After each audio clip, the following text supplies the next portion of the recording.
साडे साहब सदर कुछ दोस्तों को पता है, दोस्तों की पंजाबी लिखने वाले सारे दोस्तों को पता है। इन्होंने कुछ घुम्मन साहब ने अलियास घुम्मन साहब बारे गल्लां कीतियां और आज दिने गल हो रही सी। मैं भी कुछ दिनों तो किसी कोई मसरूफियत अगे पिछे राबते घट ते खालिद धारीवाल नाल गल हुई तो उन्हें एक मैनू 4 लाइनां भेजियां ने लिख के। उन्हें कहा जी घुम्मन साहब जो कहानी पढ़न लगन तो उस तो पहले तुसी वो लाइनां पढ़ देनियां ने। ते घुम्मन साहब बारे नहीं मैं चाह रहा कि मैं वो खालिद की हाज़री भी हो जाए। वो भी कोई है किसी अजाब वरना वो कहता सी कि मैं आंदा शायद इंतजार कर रहा। हाँ जी, उन्होंने जनाब ये लिखा है कि पंजाबी दे नामी लेखक अलियास घुम्मन की अदबी दुनिया विच वखरी पहचान है। घुम्मन हो रही हर खेतर विच उर्दू की मार जल्दी मां बोली पंजाबी नूं उनका जायज़ हक दिवाण लई चल रहे काफले दे मोहरियां विचों ने। उन्हां दीयां कहानियां विचों पंजाबीयत दी महक दीयां लिपटां उठदियां जापदियां ने।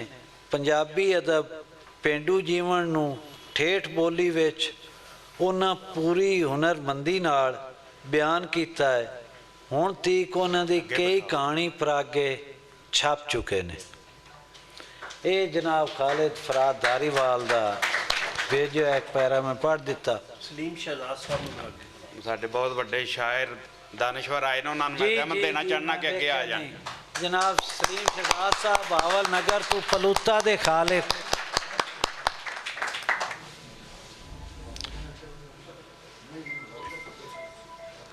मैं वेख्या नहीं जनाब, गुस्ताखी दी माफ़ी हजूर। तो हुण अलियास घुम्मन साहब कोई आज की जिहड़ी है साडी बैठक है उस ते कोई गल करना चाहन, उस तो बाद अपनी कहानी या जो उन्होंने मुनासिब लगे माइक उन्होंने। बिस्मिल्लाह जी, मैं सब तो पहला शुक्रिया अदा करना अकादमी अदबियात का। अज साडा आलमी मां बोली दिहाड़ सी ते साढ़े सारे वीर इकट्ठे होए सन और इन्हां पूरी अपने वलों सहूलत सानू दिती ते मैं उस दे हवाले नाल भी शुक्रगुजार हाँ। फिर इत्थे चूंकि सारियां ही वो हस्तियां ने जिन्हां दा किसी न किसी हवाले नाल है तलक। सब तो पहला जिन्हां दी नां ते प्रोग्राम रखा गया है जनाब साडे साले साहब जिन्होंने असी मीर तनहा यूसफी की वजह नाल या नां नाल जानने आ। बहुत सोहनियां कहानियाँ और बहुत सोहने नावल जिन्हां विचों 4 मैं ही छापे सन उन्होंने। और इंतहाई खूबसूरत बंदा सारी उम्र बाहर रहा लेकिन गल इत्थे दी करते रहे तो उन्होंने इस साल असी नहीं अपने दरम्यान वेख सके। इंतहाई दुख वाली गल है, उन्होंने दुआए खैर भी बहुत ज़्यादा है। फिर इस प्रोग्राम के हवाले नाल मैं मलक मेहर अली जिहड़े इस प्रोग्राम की सारे प्रबंधी भी ने उन्हों का भी शुक्रगुजार हाँ। मलक मेहर अली एक ढाल लगी बस्ती का वसनीक है। वो इन्हां दी किताब का नाम सी वो भी मैनू ही छापन का शरफ हासिल होया सी। एक इन्हां दी कहानी है नैल। वह मतलब होंदा कि जानवर नूं रोकण लई दौड़न वाले जानवर नूं संगल रस्सा कुछ भी बन्निया जांदा है या जूड़ उन्होंने बन्निया जांदा है। ते ये अगर उस साल ये मुलाजम ना होंदे अकादमी अदबियात दे तो उस साल का उन्हें इनाम जित जाना सी। ये मैं तुहानूं सच्ची गल कहां ढाल लगी बस्ती जिहड़ी है ना नैल मैं इसलिए कहा कि ढाल लगी बस्ती दे इस कहानीकार नूं अकादमी अदबियात ने नैल पा दिता, जोड़ पाया। वरना ये जेड़े बहुत सारे कामां च जेड़ा खर्च हो गया, वरना ये बहुत वड्डा साडा कहानीकार सी है। ते मलिक साहब इस नैल नूं तुसीं इस जोड़ नूं तुसीं तोड़ना है, निकलना है। काम विच रहिंदे होए भी वो भी साडा फर्ज है, काम अपने अपनी फर्ज मनसबी अदा करना भी साडा जिहड़ा फर्ज है वो करना चाहिए है। बहरहाल सानू तुहाड़ियां कहानियां दी भी बड़ी उड़ीक है और मैं उम्मीद करांगा कि इन्हां दी आउणगियां अगे। फिर ਕੌਡੀਆਂ ਵਾਲਾ ਅਕਮਲ ਸ਼ਹਿਜ਼ਾਦ ਘੁੰਮਣ ਮੇਰਾ ਛੋਟਾ ਭਾਈ, ਸਾਡੇ ਆਪਣੇ ਇਲਾਕੇ ਵੀ ਇੱਕ ਹੀ ਨੇ, ਅਤੇ ਬਹੁਤ ਸੋਹਣੀਆਂ ਇਹਨਾਂ ਗੱਲਾਂ ਯਾਦ ਵੀ ਕਰਾਈਆਂ, ਔਰ ਇਹ ਹੈ ਵੀ ਸੱਚ ਸਾਰੇ ਮਾਮਲਾ। ਬਹੁਤ ਸੋਹਣੇ ਕਹਾਣੀਕਾਰ ਨੇ, ਬਲਕਿ ਇੱਕ ਇੰਡੀਆ ਪਾਕਿਸਤਾਨ ਦਾ ਇੱਕ ਸਾਂਝਾ ਮਜਮੂਆ ਕਹਾਣੀਆਂ ਦਾ ਛਪਿਆ ਸੀ, ਉਹਦੇ ਵਿੱਚ ਇਹਨਾਂ ਦੀ ਕਹਾਣੀ ਇੱਕ ਸਿਲੈਕਟ ਹੋਈ ਸੀ। ਬੜਾ ਵੱਡੇ ਆਜ਼ਾਦ ਦੀ ਗੱਲ ਮੈਂ ਨਾ ਕਿ ਅਕਮਲ ਸ਼ਹਿਜ਼ਾਦ ਘੁੰਮਣ ਵਾਸਤੇ ਵੀ ਤਾਲੀਆਂ ਭਰਪੂਰ ਹੋਣੀਆਂ ਚਾਹੀਦੀਆਂ ਨੇ।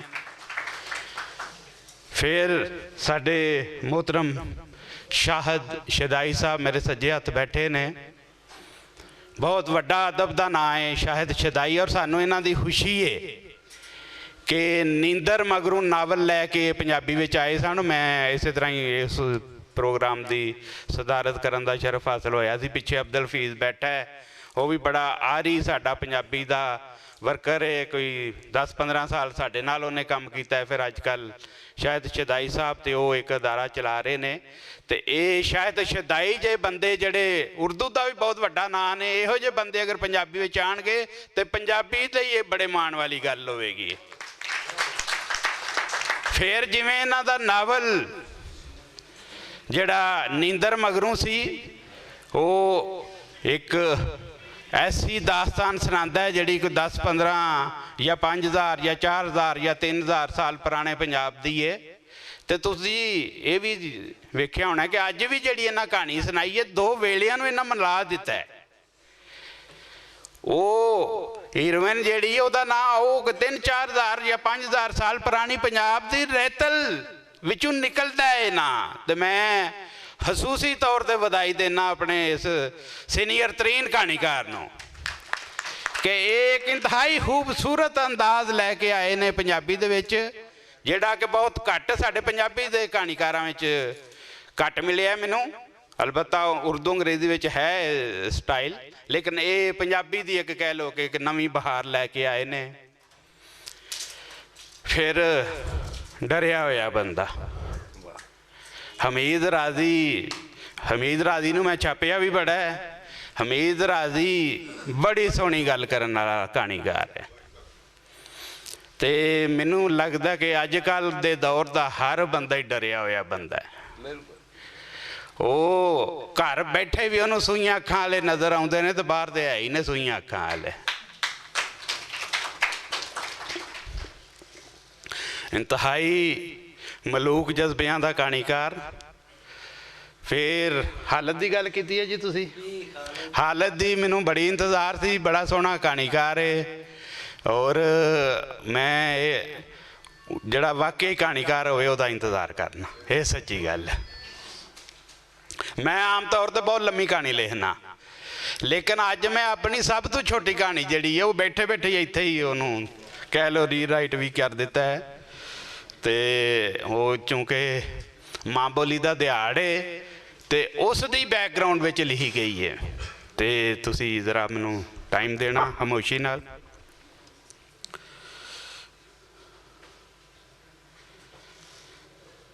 ਉਹ ਇੱਕ ਨਿੱਕਾ ਜਿਹਾ ਕਮਰਾ ਸੀ, ਉੱਥੇ ਨਿੱਕੇ ਨਿੱਕੇ ਚੂਚੇ ਦੂਰ ਦੂਰ ਖਲੋਤੇ ਚੂੰ ਚੂੰ ਕਰ ਰਹੇ ਸਨ। ਕਮਰੇ ਦੇ ਵਿਚਕਾਰ ਇੱਕ ਇਨਕੂਬੇਟਿੰਗ ਮਸ਼ੀਨ ਪਈ ਹੋਈ ਸੀ। ਉਹ ਚੂਚੇ ਕਿਸੇ ਕੁਕੜੀ ਨੇ ਨਹੀਂ ਸਨ ਕਢਾਏ, ਸਗੋਂ ਉਸ ਮਸ਼ੀਨ ਵਿੱਚ ਆਂਡੇ ਰੱਖੇ ਗਏ ਸਨ ਤੇ ਮਿੱਥੇ ਦਿਨਾਂ ਮਗਰੋਂ ਚੂਚੇ ਨਿਕਲ ਆਏ ਸਨ।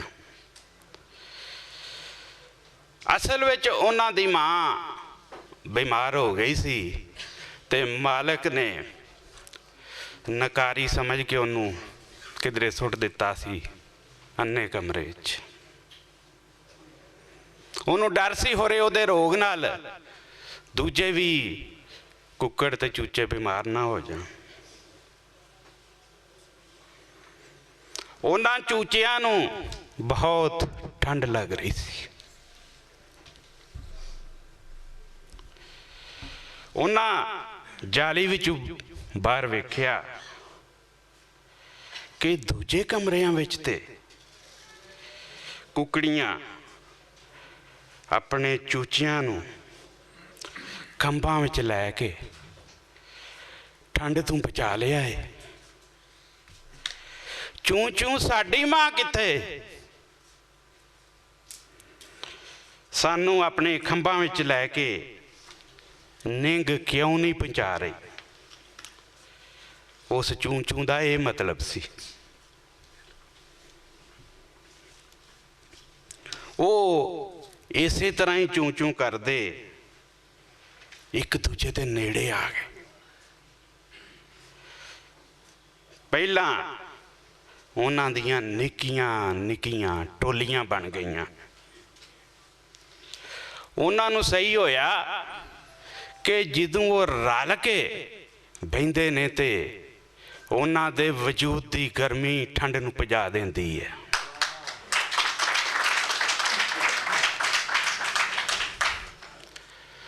ਹੁਣ ਉਹ ਟੋਲੀਆਂ ਇੱਕ ਦੂਜੇ ਦੇ ਨੇੜੇ ਆ ਕੇ ਇੱਕ ਝੁੰਡ ਬਣ ਗਈਆਂ ਸਨ।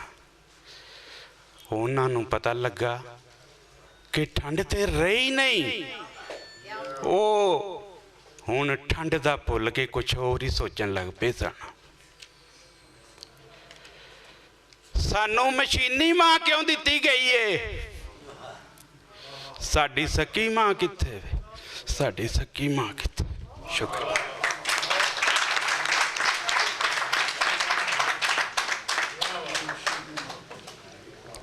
ਸ਼ੁਕਰੀਆ ਜੀ। ਇਹ ਕਿਤਾਬ ਦਾ ਨਾਮ ਹੀ ਸੱਕੀ ਮਾਂ ਹੈ ਤੇ ਉਹਦੇ ਵਿੱਚ ਮੈਂ ਕਹਾਣੀ ਸੀ। ਬਹੁਤ ਬਹੁਤ ਸ਼ੁਕਰੀਆ, ਮਿਹਰਬਾਨੀ ਜਨਾਬ।